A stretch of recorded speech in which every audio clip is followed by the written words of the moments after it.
Desana on the 19th of October, 1979.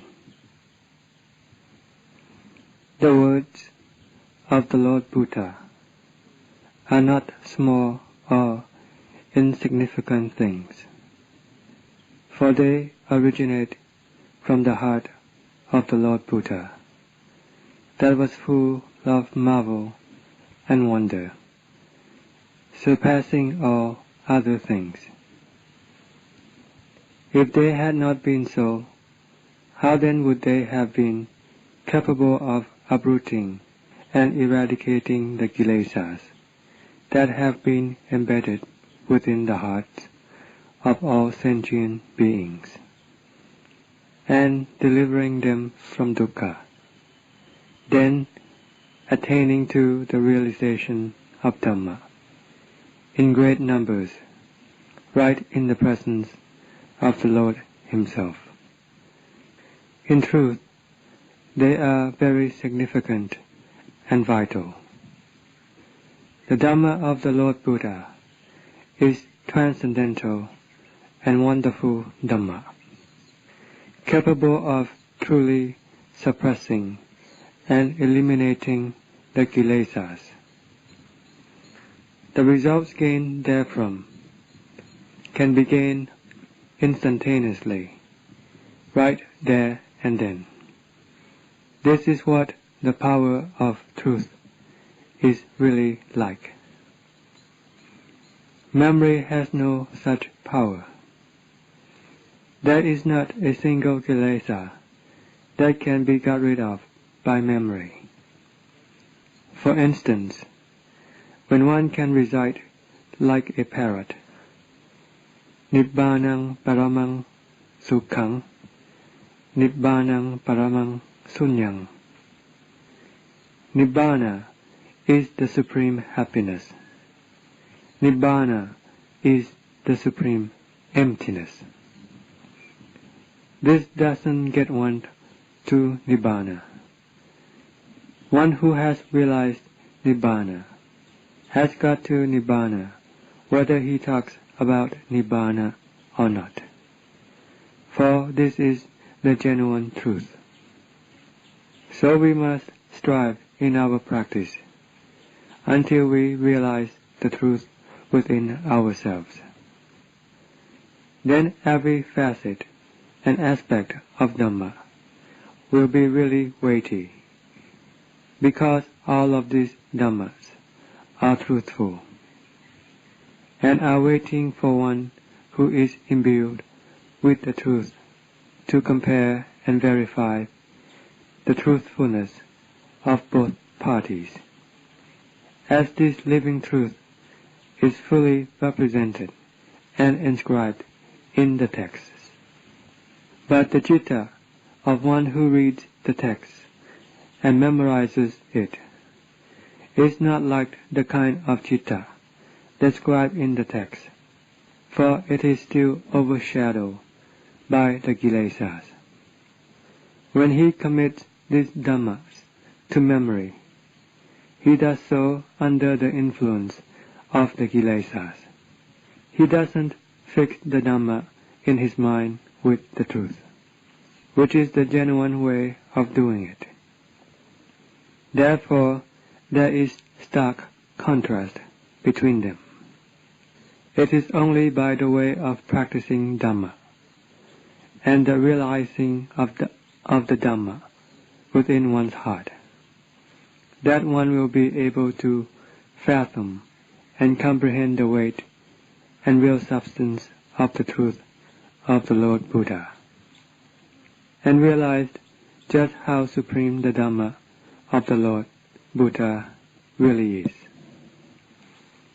This can only be achieved and comprehended within the citta.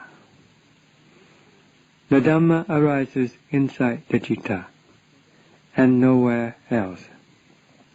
Sati and Panya appear in the citta. Ignorance also arises within the citta.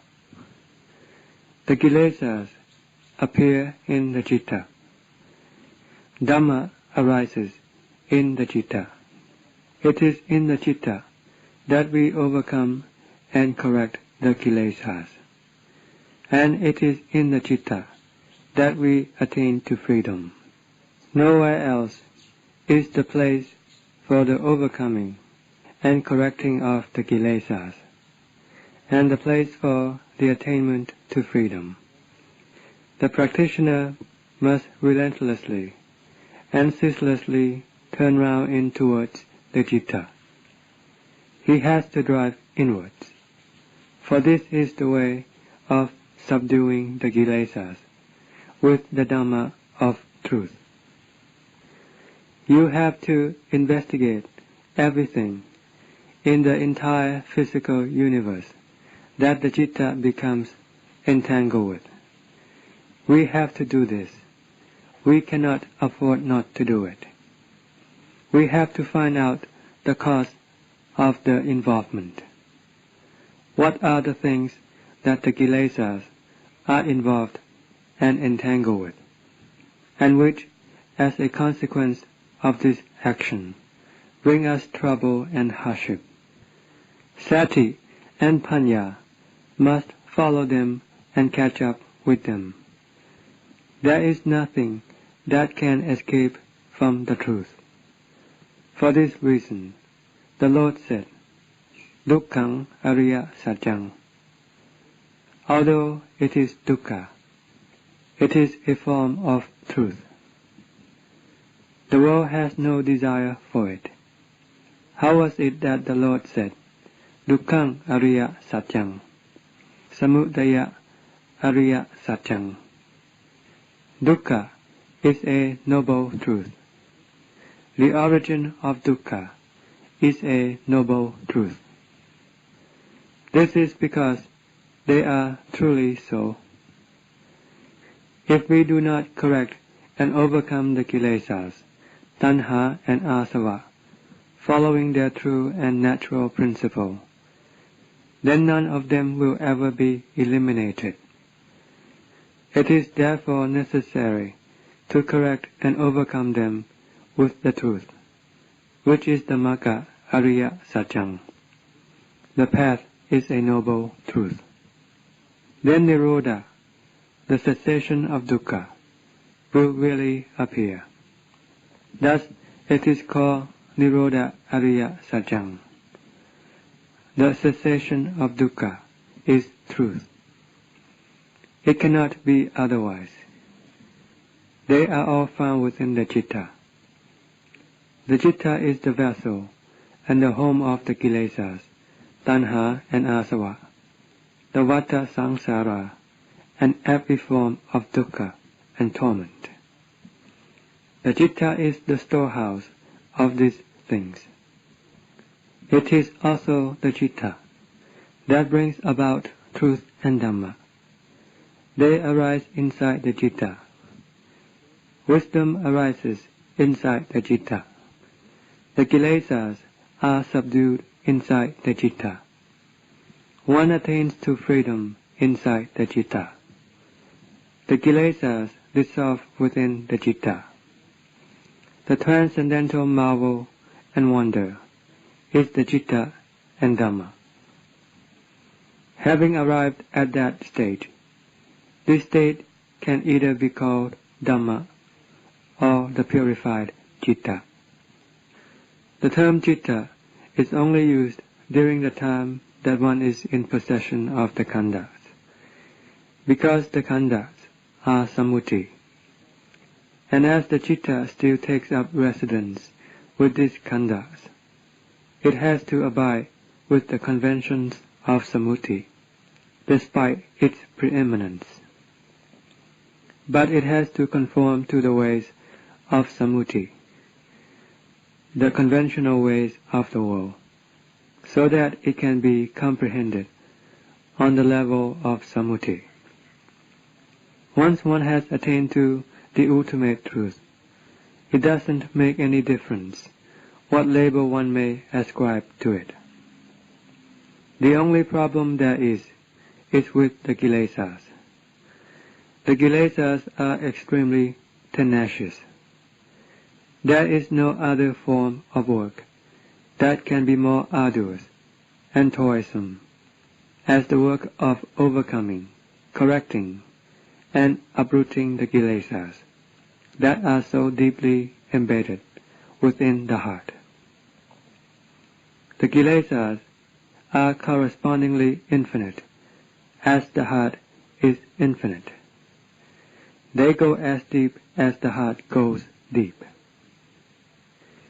They can equally match up with the heart.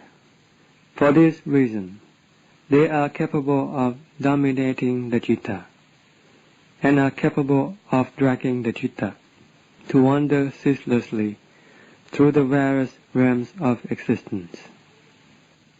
If we wanted to display the forms of birth and the dukkha and torment that one person has gone through, there would be enough of them to fill this whole world.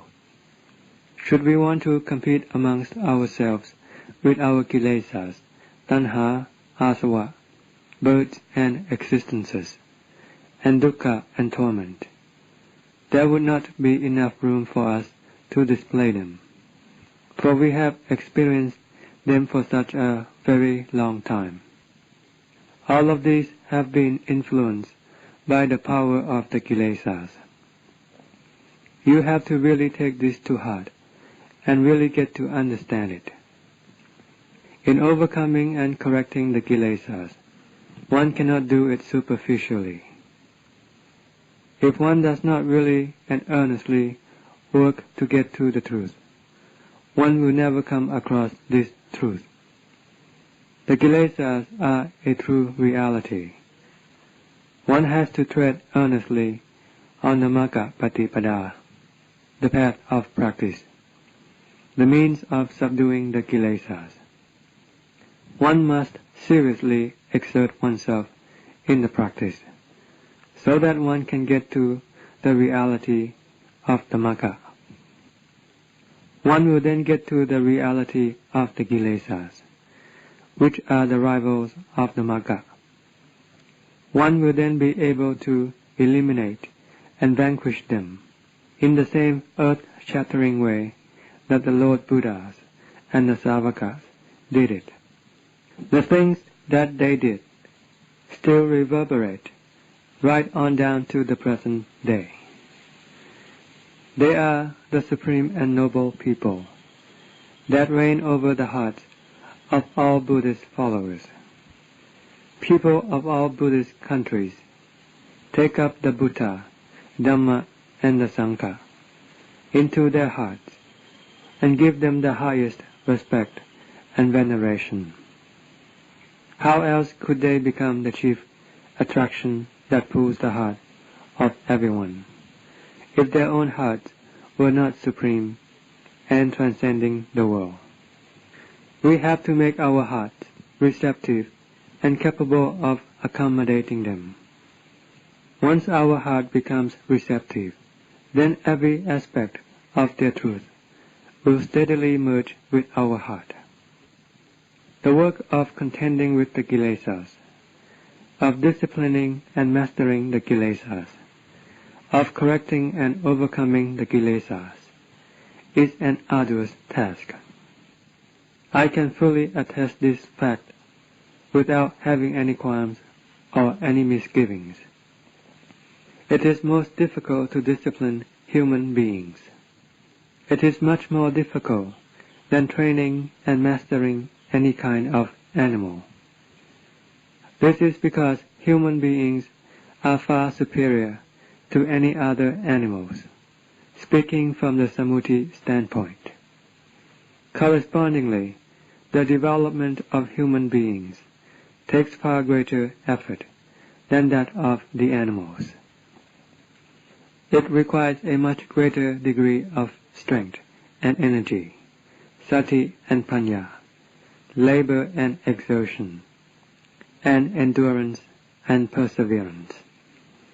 Everything that must be put forth for the development and progress of our heart must be far greater in strength and intensity than that of the animals. For this reason, The disciplining and development of human beings is the most difficult and hardest thing to do. Who are these human beings? The term human being is extremely extensive and general. Speaking in this context may precipitate thoughts that can go in an unwholesome way. It may sound like one is being contemptuous of all human beings. Here I am not referring to or speaking about all human beings, but rather this refers to what the Lord Buddha spoke about himself. This is talking about the way in which the Tathagata had disciplined and mastered himself. In his exertion, he strived until he passed out. Is this hard and difficult or not? The training and mastering of a human being. Before he can become the Sasada of the world. We have also read from the text how tough and formidable it was for the Savakas to discipline and master themselves. All of them were human beings. Was this work of disciplining and developing themselves arduous and toilsome or not? How can we expect to build a house that is well proportioned, charming, pleasing to the eyes, firm and solid, by carving it out of a tree with a single plane? We cannot achieve this if we do not follow the proper way of building it. When we say how hard and formidable is the work of training, developing, mastering, and disciplining human beings, we are referring to ourselves. We are responsible for ourselves, and we have to discipline and master ourselves so that we can become good and virtuous people. This is the way of dissolving all evils, which are the works of the Kilesas, leaving just the goodness that will appear within our hearts. This work is therefore extremely arduous and difficult. If this is the way, then the intensity of our exertion must equally match it. Otherwise, we will not be able to come up with any results. We have to contend with them blow for blow. We must not be afraid of death, for it is a shadow that always accompanies us. When the time comes, good people, bad people, people possessed with the Kilesas, and purified people will all have to die. Everybody, without exception, must die. In this respect, no one surpasses another. Once one has acquired a body, one has then accumulated an aggregate of debt.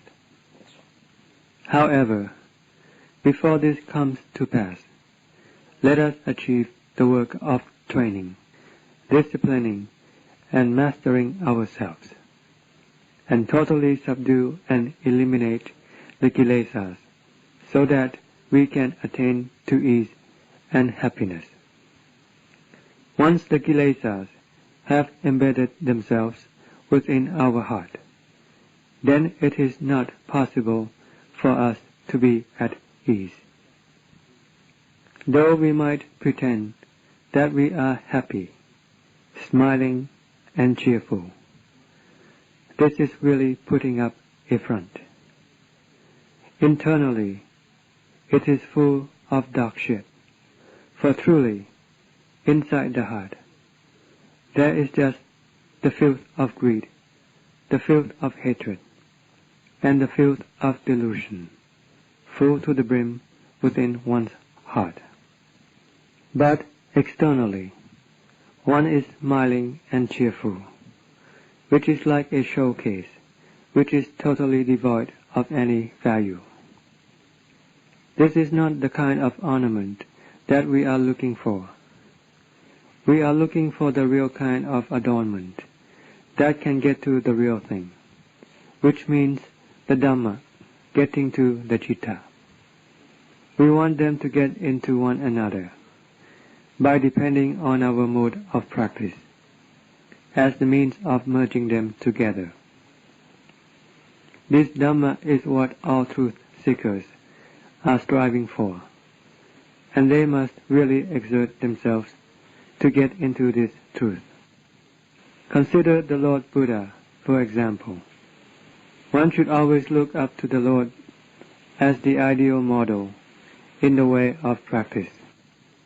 When one meets with difficulty and is in a predicament, and one's heart becomes weakened and discouraged, one must then reflect upon the teacher. The Lord expounded this in one of the suttas. When one goes into battle, one should reflect upon the Buddha, Dhamma, and the Sangha. And at the end of this sutta, the Lord said, O Bhikkhus, when you are dwelling in a deserted shed, or at the roots of the trees in the forest, and you happen to come across any form of danger, then you should think and call to mind the Tathagata, and then this peril will vanish. But if this hazard does not disappear, then you must reflect upon the Dhamma. When you have recollected this Dhamma, which is like the three banners of the triple gem, and the danger still does not disappear, then you must call to mind the Sangha. Then all the perils will disappear. Thus the Lord taught us the way of lifting up the banner. The Lord Buddha is the victor, and we must summon him up into our heart. Then courage will appear.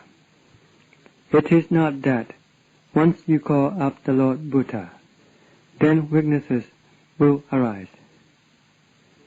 For this is not so. It is likewise with all of us here. We should always look back upon the Patipada, the mode of practice of the Lord Buddha, when we go through trouble and hardship.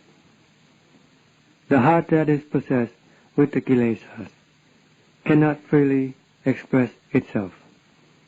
Every action of the heart is under the control of the kilesas. It is like a prisoner who is always watched by the guard. The warden will constantly watch over and oversee the inmate while going in and out of the cell. It is likewise with the activity and movement of the khandhas, having sanya and sankhara as the principal ones. In any way that they express themselves, they are always accompanied by the kilesas. The kilesas are the guard that oversees them, like the warden that watches over the inmate. Whatever comes into contact, the kilesas will be the first ones to get to it.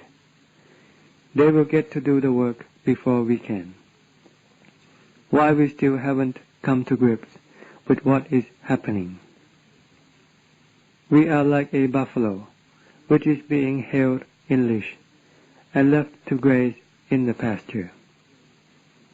We are totally ignorant of the kilesas and asavas, and of the hazards and poisons that are harmful to us. The kilesas, therefore, have a great time in building up their power and influence over the hearts of all sentient beings. No living being can escape from their grip, apart from those who take up the Dhamma, the teaching of the Lord Buddha as the thing to compare and contrast, and as the competitor to the kilesas, to suppress the kilesas with strenuous exertion. Otherwise, the citta will never have any liberty or freedom. Even the flow or condition of the citta, that is being concocted up all the time, is always under the influence and control of the kilesas. We have to strive and achieve the total elimination of the kilesas, and then these things will be vividly obvious within ourselves. Before, when they exhibit themselves, we are not capable of perceiving them. But when we have developed sati, panya, sattha, and diligent effort, and have totally got rid of the kilesas, then whichever khandha might show itself, it will be purely a khandha. There will not be any kilesas to mess around, to master and control, and to inflict trouble upon oneself, as a consequence of one's thinking and concocting, one's sanya aramana, one's seeing and hearing. They are plain and simple khandhas. One merely sees and hears, tastes the various kinds of flavors, smells the various kinds of odor, and it will be mere concocting and thinking, mere memory and perception, plain and simple, that arises and ceases. They do not have any possessor or master, like the kilesas that used to dominate over them. The khandhas then become free and exist in their natural state. Once the kilesas, which are the chief culprit, have finally dissolved, the khandhas then become the instrument of Dhamma. They are then used for the elucidation of the substance of Dhamma, so that the world can fully understand, like the Lord Buddha, who after having attained to full enlightenment, taught the world for 45 years. He used the khandhas as the instrument of Dhamma. As the kilesas had been completely obliterated, there wasn't a single kilesas that could bother the khandhas anymore. What kind of bliss and happiness will that be, once one is free and released from the prison of the vata chakra and the vata citta? The vata chakra is the ceaseless round of birth, aging, illness, and death. The vata chakra is the ceaseless change and evolution of the citta that is still influenced and dominated by the kilesas. The vata chakra and the vata citta have now been destroyed by the Mahayana or the Majjhima Patipada. One can now see very clearly that the kilesas, regardless of how many there are the chief culprits that control every activity of the khandhas. The khandhas fall under the power of the kilesas and have no freedom in themselves. The one who has to reap the khandhas' actions that are forced on by the kilesas is the heart. The heart then becomes like a toilet bowl. All the products of impurity and filth, of greed, hatred, and delusion, and raga tanha are amassed, collected, and dumped into the heart, bringing the heart nothing but dukkha and torment. How then can one find a way out of this? But when all of this filth and impurity has dispersed and dissolved, then we can see clearly that there is nothing to oppress and lord it over the heart. Throughout the day and night, one can now freely see whatever one wants to look at. There isn't any concern that there can be any love or hatred that can arise from looking, hearing, tasting, smelling, and touching. There is complete freedom between the internal and external ayatana, as well as the exclusive thinking process of the citta, where there are just Dhamma Ramana. These Dhamma Ramana were originally under the control of the kilesas. They cause one to think and concoct up about all the past experiences that one saw or heard, and about all sorts of things, either good or bad. They were responsible for one being endlessly engrossed and preoccupied with this thinking within the heart. This is called Dhammaramana.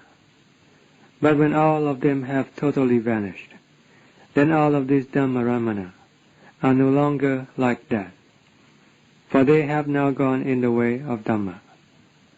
One can now freely and naturally think about this or about that, for there will not be any kilesas appearing. They have all vanished. So how can they arise again? There is no more dukkha. This is the result of the suppression, training, and disciplining of human beings, which is each and every one of us. You have to really and earnestly exert yourselves, even if it is difficult and hard. The Lord Buddha already cultivated this way, and so did all of the Savakas. They made themselves the example that we could follow. We are also followers of the Tathagata, so how can we be feeble in our energy and effort, and relent in our striving and exertion? This does not befit one who is a follower of the Tathagata, and one who is in the battlefront. One who is in the battlefront is a bhikkhu. Furthermore, we are Gammatana bhikkhus, who are intent and have set our hearts in the practice for the total realization of the four Sajjadhammas within those hearts. But if now we become weak and discouraged, then this does not accord with the Dhamma principle. Therefore, you must be earnest and serious. Don't ever forget that the training and disciplining of human beings is extremely difficult and hard. This is a very vital point. Every kind of kilesa, from the coarse to the intermediate to the subtle ones, are all harmful and poisonous, and are like fire. Be it the fire itself, or the sparks from the fire, they are all hot. They only differ in their intensity. All of them are detrimental. It is best to extinguish all of them. Then it will be nati santi parang sukhang. There is no other happiness that can be greater than the happiness of the ultimate peace, which is the consequence of the total extinction of the kilesas. This is the ultimate peace that the practitioner will come to possess. There is no need to ask anybody about it. It doesn't make any difference how long ago the Lord Buddha passed into parinibbana. One speaks this out of great respect for the Lord, and not out of contempt for him. For whom did the Lord teach Sandittigo? For whom did he teach Paccattang Vedittabbo Vinyuhi? Or the Majjhima Patipada Tathāgatena Apisambuddha? Who else did the Lord teach these things to, if not to all of us, so that we could practice, following the correct way that the Lord trod before us with this same Patipada?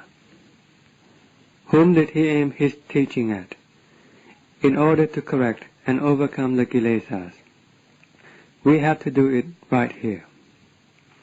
How can we not know when the kilesas steadily disappear, and happiness and coolness of heart arises correspondingly as a consequence of their disappearance?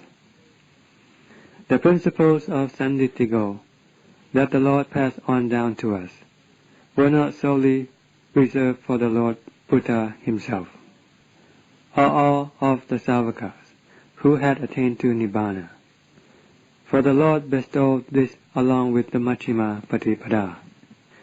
They go together. When you set your heart and concentrate in your practice, then you must get to see and realize and experience these things right within your heart. You will be totally rid of doubt right within your heart. In no other place will you become free of it. This place is extremely important. I have great concern for my fellows in Dhamma. I myself am getting older and older with every passing day. Eventually I will have to lay down my responsibility, as I will not be able to give any more exhortation and instruction. It will be necessary to let go of it, for it is enough of a burden trying to take care of the khandhas, and there will not be enough strength or energy to share out the happiness to others in the way of teaching them.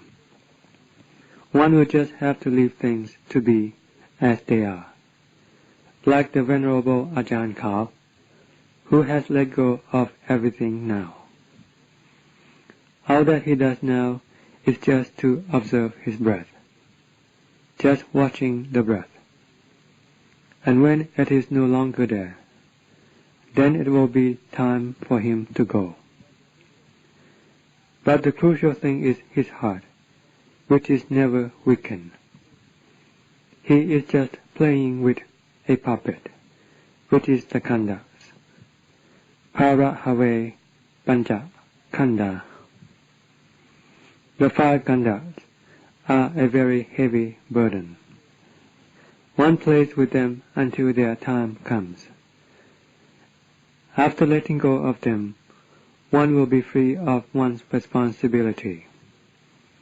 In terms of the world, this means to be totally free of worry. One is now totally rid of all confusion, because the khandhas are the chief of confusion and disturbance at all times. The number of teachers are steadily decreasing.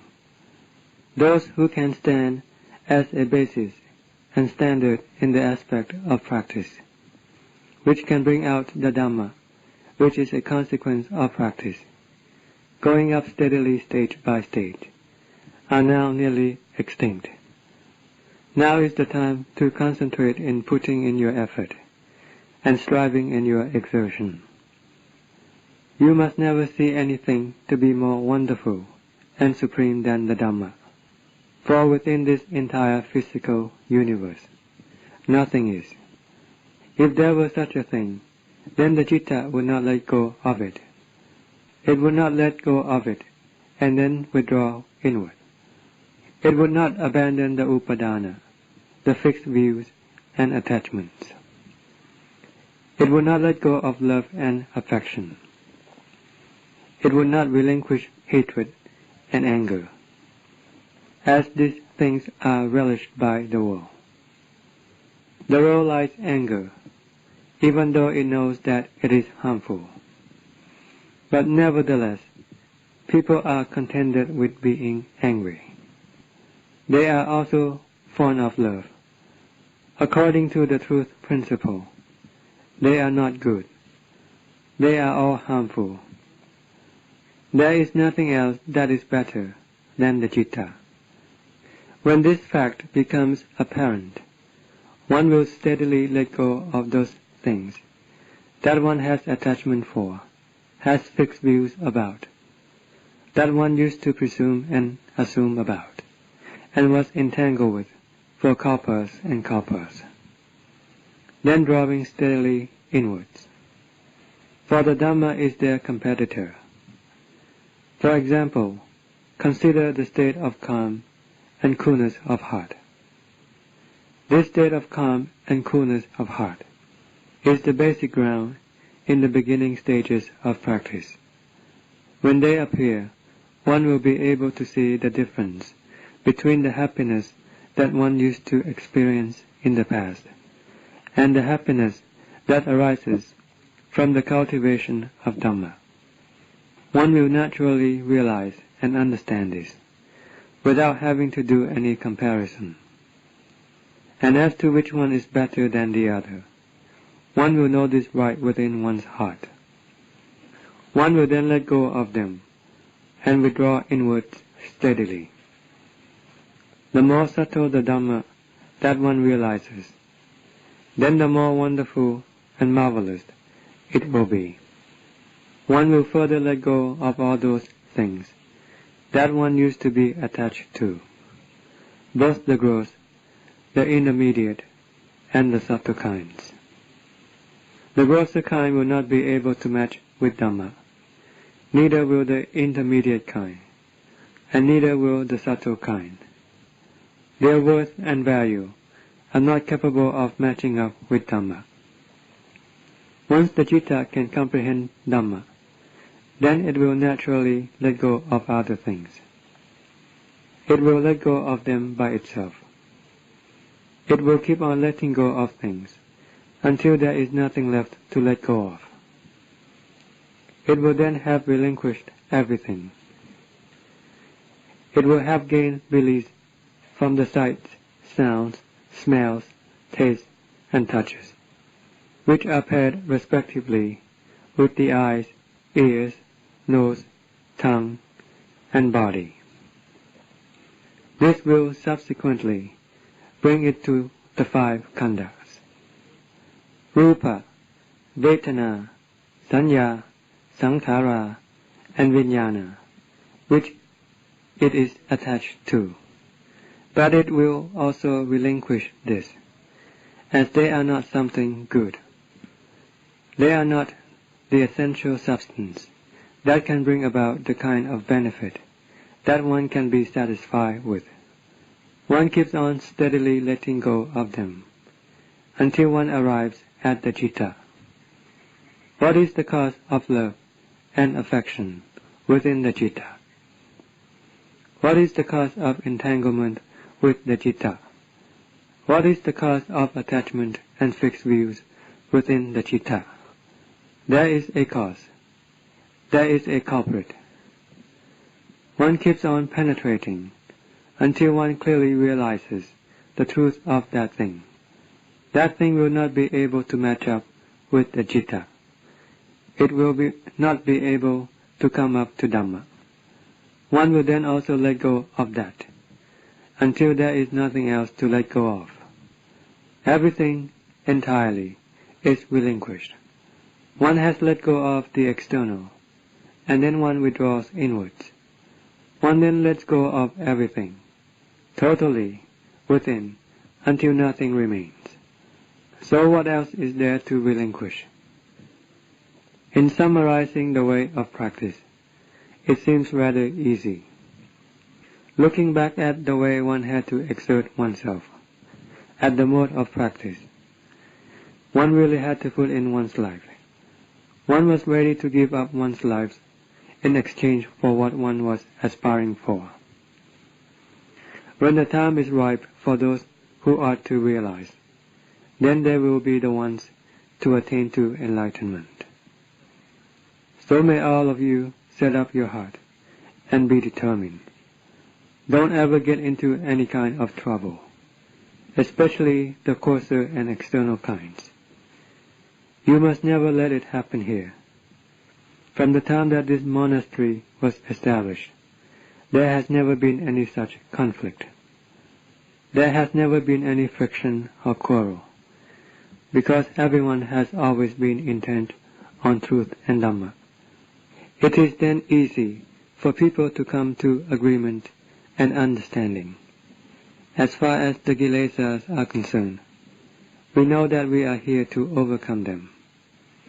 So at the same time, we must never flaunt them about, causing disturbances among ourselves, as this is the worst way of bringing shame and disgrace upon ourselves, right in the retreat of those who are intent on truth and Dhamma. You have to get to understand this. One who flaunts virtue is one who flaunts evil, for there is no goodness in doing this. Each time that one shows off, one is merely exposing one's evil clearly for the whole world to see. If one is really good, there will be no need for one to show it off, as it will be obvious. One who is good and doesn't flaunt it is really good.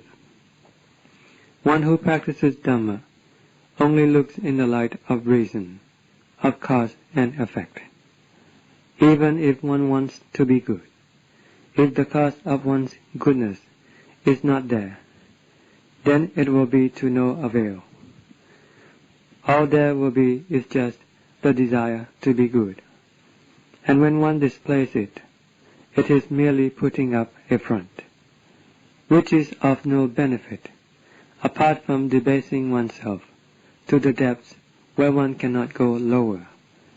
All of these things are of a gross nature. We must never allow them to appear, for this is the worst disgrace that we can bring upon ourselves and our fellows in Dhamma. There isn't the slightest bit of good in it. Each one of us is possessed with the poisonous and harmful kilesas. So at the same time, we must also have Dhamma as the means of suppressing our own kilesas. How can we allow them to go out and mess around, fighting like dogs? Bhikkhus are not dogs, and a monastery is not a dog kennel. When bhikkhus quarrel, it is like dogs biting each other. When this thing happens, it is the worst thing that can ever happen. Here I am merely illustrating a point, so that you can all understand. It doesn't mean that the bhikkhus here have any quarrel or dispute.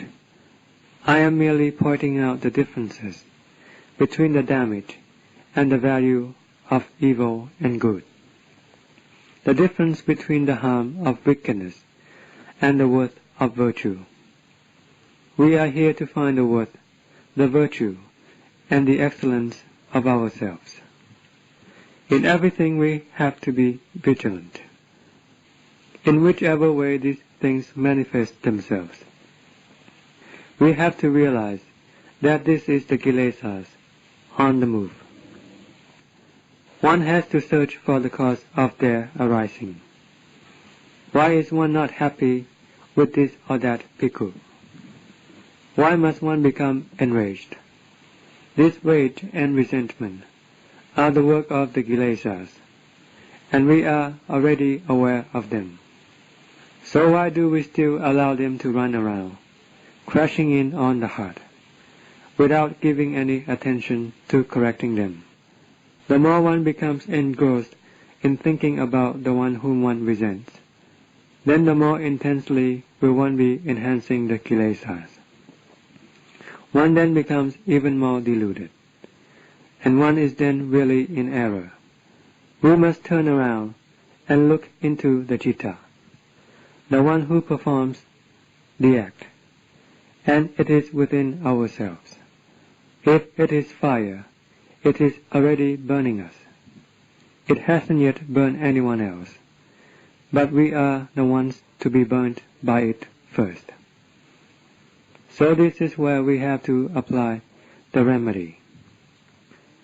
As a practitioner, one must always open up ego, draw inwards. Keep on drawing inwards.